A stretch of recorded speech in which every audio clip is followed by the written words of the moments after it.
ISIS militants press forward, threaten to seize more Iraqi cities. As soldiers bolt, Iraqi cities seem to be falling with relative ease, unaided by a military that has bolted and a militant group bent on continuing its march forward.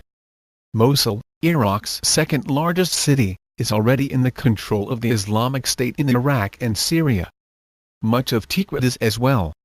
And on Thursday, an audio recording purportedly from the Islamist militants threatened a takeover of more, including the capital Baghdad. Continue your march, as the battle is not yet raging, ISIS spokesman Abu Muhammad al-Sadnani purportedly said on the message posted early Thursday on the group's media website. It will rage in Baghdad and Karbala. So be ready for it. Don't give up a hand's width of ground you've liberated, the voice says in apparent encouragement of ISIS fighters.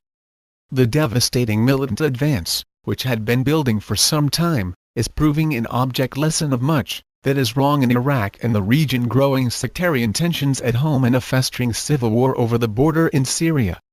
It also shows that the extremists can strike swiftly and effectively against Iraq's American-trained security forces. It came as no surprise when Iraq indicated a willingness Wednesday for the United States military to conduct airstrikes against the radical Islamist militants.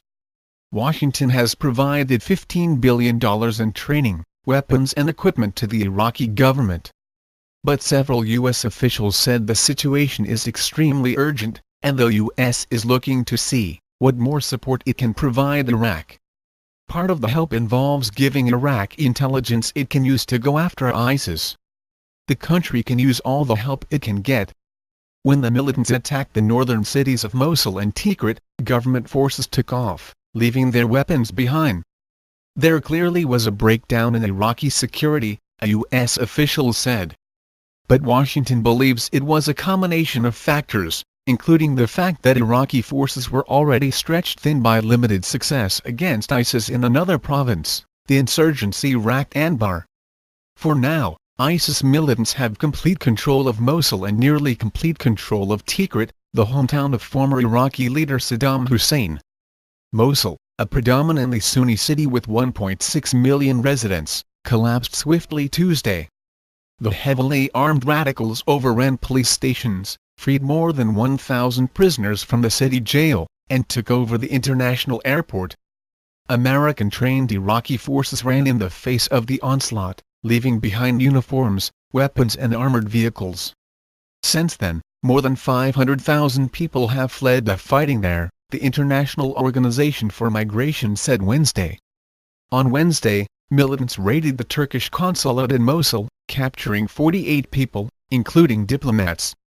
"If any harm is done to any of our citizens, it will not go unanswered," said Turkish Foreign Minister Ahmet Davutoglu. "No one should test Turkey." The militants also seized parts of Baiji, a small Iraqi town that has the country's largest oil refinery. For the government to reinforce its troops in Mosul, it needs to drive them through Baiji. If ISIS controls the town, the government's task will be much harder,